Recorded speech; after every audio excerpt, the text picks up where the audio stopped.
Seorang wanita sedang duduk di kapal pesiar yang mewah. Usianya bahkan tidak terlihat pada parasnya. Anggun namun tidak mewah.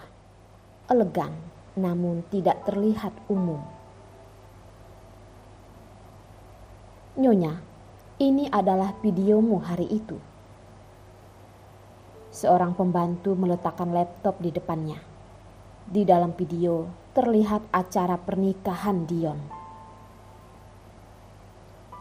Sudah jelaskah kamu melacak wanita itu? Pengawal tuan muda terus menghalangi kami.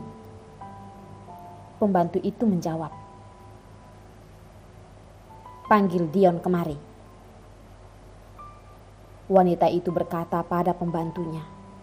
Setelah mengatakan itu, dia bangkit berjalan ke arah dalam kapal, menikmati pulau yang begitu nyaman. Elsa sedang duduk di taman di rumah Dion. Dia menahan flu-nya dan datang ke rumah Dion. Namun siapa tahu, jika tidak ada satu orang pun di rumahnya. Pembantu mengatakan jika semalaman Dion tidak pulang ke rumah. Elsa mengambil handphone dan menelpon angka 1 di ponselnya, lalu berkata, "Sudah dapat kabarnya? Rumah sakit. Terus kirimkan berkas-berkas wanita bejat itu ke rumah keluarga Dion." Wajah Elsa terlihat tersenyum bahagia. Dia menyuruh orang mengikuti Cindy, karena dia tahu pasti Dion akan bersama dengannya. Elsa memegang erat ponselnya dan berkata, "Cindy, kamu ingin merebut denganku. Akan kuperlihatkan kehebatanku." Rumah sakit tercium aroma obat yang sangat kental. Mungkin hanya dokter dan susterlah yang bisa terbiasa dengan aroma ini. Dion yang cemberut sedang melihat Cindy yang tertawa bahagia. Dengan marah berkata, "Coba kamu ketawa lagi, akan kuberantas kamu," ucap Dion. Cindy yang mendengar perkataan itu langsung menghentikan tawanya, berjalan mengambil boneka dan meletakkannya di samping Dion. "Hahaha, apakah kamu tahu kamu itu begitu lucu? Memeluk boneka dan berhayal." Dokter dan suster pun terkejut. Cindy yang masih tertawa bahagia dan Dion yang sedang duduk cemberut di atas ranjang. Dion melepaskan infus dari tubuhnya, membuat Cindy terkejut hingga menjerit.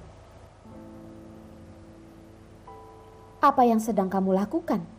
Ini sangat berbahaya," Cindy dengan serius berkata. Dia tahu bahwa Dion adalah seorang yang sangat patuh akan segala hal. Namun mengapa saat diinfus berlaku seperti anak kecil? Cindy yang gugup pun membantu Dion menahan darahnya yang keluar. Dion yang melihat Cindy begitu gugup pun tertawa dan berkata, "Lihatlah kamu, di hatimu sebenarnya ada aku kan?" Cindy melotot pada Dion berkata, "Apanya? Apakah kamu tahu tingkahmu ini hanya akan dilakukan oleh orang bodoh? Bagaimana jika kamu pendarahan?" "Tidak boleh dibiarkan. Aku pergi memanggil suster untuk menginfusmu." Setelah berkata, Cindy pun pergi. Namun Dion tidak mungkin memberikannya kesempatan ini. Dia turun dari ranjang mendekati Cindy dan menariknya. Dia mengelus rambut Cindy dan berkata, "Apakah kamu sangat berharap sesuatu terjadi padaku?" "Tentu tidak. Aku mau bertemu Tian. Jika kamu mati, bagaimana aku bisa bertemu Tian lagi nantinya?" Cindy kehabisan kata-kata dan menatap Dion. Tiba-tiba ponsel Cindy berbunyi. Telepon dari Hendra. Cindy mengambil ponsel dan meninggalkan ruangan. "Ada apa?" Cindy bertanya. "Di mana kamu? Tidak ada apa-apa kan?" Cindy bertanya dengan gugup mendengar suaranya seperti sedang berlari. "Aku tidak apa-apa. Ada apa denganmu? Apa ada masalah?" Cindy yang mendengar suara merasa ada yang tidak beres, seperti terjadi masalah besar apa. "Aku baru saja mencarimu di rumah dan kamu tidak ada. Tapi semua barang di rumahmu telah terbuang berantakan. Aku khawatir sesuatu terjadi padamu." Hendra yang terdengar begitu lelah berkata, "Aku tidak apa-apa. Aku sedang di rumah sakit. Masalah di rumah, tunggu aku pulang baru kita bahas," ucap Cindy. Dalam waktu dekat ini banyak sekali masalah yang terjadi, membuatnya sangat lelah. "Rumah sakit? Kamu tunggu aku. Jangan pergi, aku pergi menjemputmu." Hendra tergesa-gesa menyelesaikan ucapannya dan menutup telepon. Dia mengetahui Cindy di rumah sakit dan takut sesuatu terjadi padanya pun dengan cepat mengendarai mobil dan sampai di rumah sakit. Cindy kembali ke kamar pasien. Melihat Dion yang sedang bertengkar dengan boneka, dia berkata, "Aku ada masalah. Aku pergi dulu ya." Dion bahkan tidak mengangkat kepalanya dan berkata, "Tidak disangka, rumah bos Cindy ternyata ada barang seperti ini.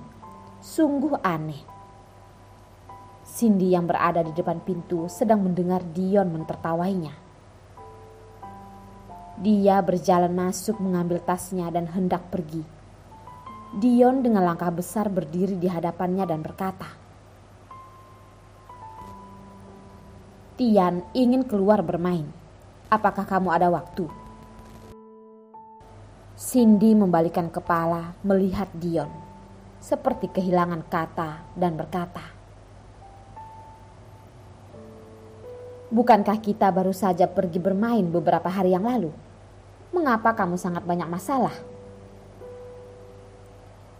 "Anak itu loh, kamu pergi atau tidak, aku tidak dapat memastikan bagaimana masa depan Tian." Dion lagi-lagi mengancamnya dengan anak itu. Dia juga tidak tahu mengapa dia melakukan ini.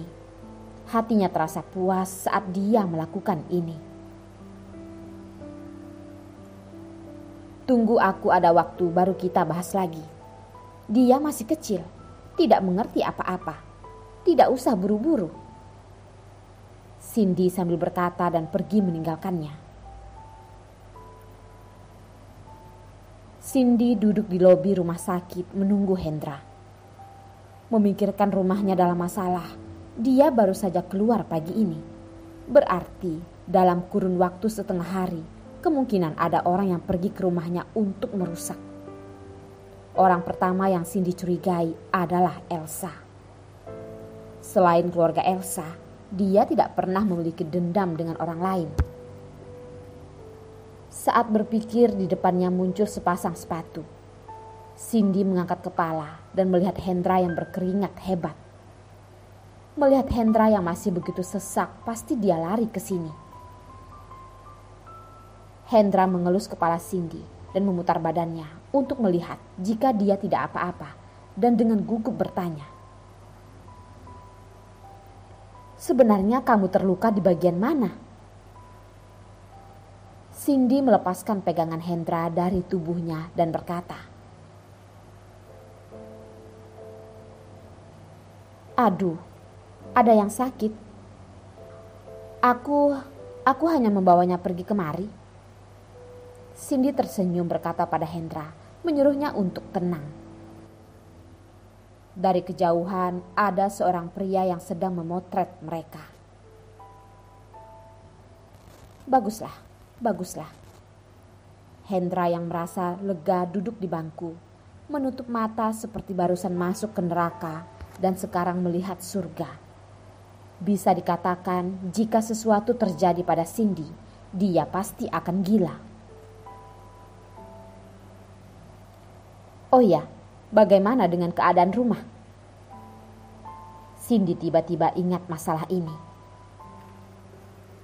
Hendra membuka mata, melihat Cindy dengan serius berkata, "Aku juga tidak tahu. Saat aku pergi mencarimu di rumah, rumahmu sudah diobrak-abrik."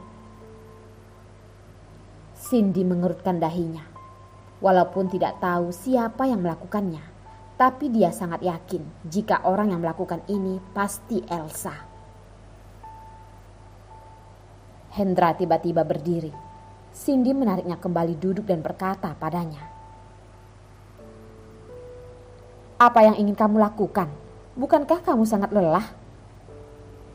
Hendra meliriknya dan berkata, "Apakah kamu bisa lebih sadar? Rumahmu sudah diobrak-abrik. Kamu tidak mau pulang untuk melihat dulu?" Cindy seperti tidak peduli dan menggerakkan pundaknya lalu berkata, "Toh sudah terlanjur, apa yang harus dipikirkan lagi?